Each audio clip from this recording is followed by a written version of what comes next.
अस्सलाम वालेकुम दोस्तों, ये है मुझे यूट्यूब चैनल ओनली बिजनेस। इन चैनल में तव्हां सभिनी खे वेलकम, खुश आमदीद चऊं था।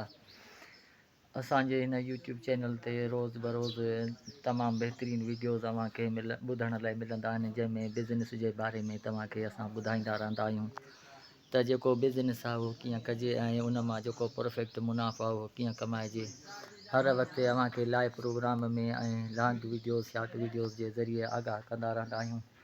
अॼु जो हीउ जेको प्रोग्राम आहे उन सिलसिले जी कड़ी आहे ऐं हीअ लॉन्ग वीडियो अव्हां जे लाइ रिकॉर्ड करे रहिया आहियूं, जंहिंमें जेको सिंध में खटूं वारण जो तरीक़ो आहे ऐं उन मां मिलियल जेका आमदनी आहे उन जे बारे में तव्हांखे ॿुधायूं था त हीअ जेका चारपाई आहे जेके असां सिंधीअ में खट चवंदा आहियूं, इन में केतिरो वाण अचे थो ऐं केतिरनि पैसनि में जेका आहे सा उहा वाण जी छेड़ थिए थी ऐं हिन में जेके मुख़्तलिफ़ क़िस्मनि जूं ॿारियूं रखिजनि थियूं उहे कीअं थियूं रखिजनि, त अहिड़े बारे में हीअ जेका आहे सा पुराणी वाणियल खट आहे ऐं हूअ जेका आहे सा नई वाणिजे पई। त असां सॼो अॼु डिटेल सां तव्हांखे हिन प्रोग्राम में ॾसींदासूं, हिन वीडियो में ॾसींदासूं त कीअं जेको आहे सो हिन जेको खट ते महिनत थिए थी।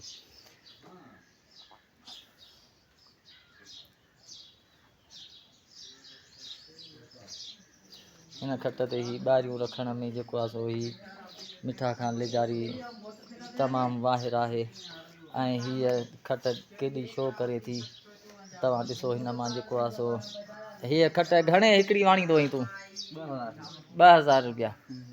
ही वाण जेको आहे सो हिन में घणो इस्तेमालु थिए थो? 7 किलो वाण। दोस्तो ॾिसो हिन खट में जेको आहे सो 7 किलो वाण ईंदो आहे ऐं 2000 रुपया हिन जी मज़ूरी। वाण जेको आहे सो इहो घणे किलो आहे?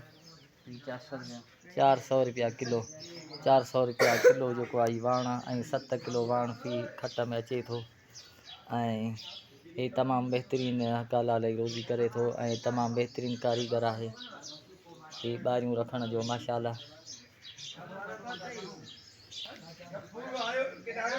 ऐं ही ओताकूं ठाहिण जो जेको बि माहिर आहे ऐं अहिड़ियूं चौकड़ियूं रखंदो आहे ऐं हीअ ओताक ठहियलु आहे असां वटि, इहा बि हिन जी ई ठहियलु आहे ऐं ही खटियुनि जो जेको आहे सो वॾो कारीगर आहे। तव्हां ॾिसो त हिन जी केॾी महिनत आहे। हिन वीडियो खे अॻिते शेयर करियो।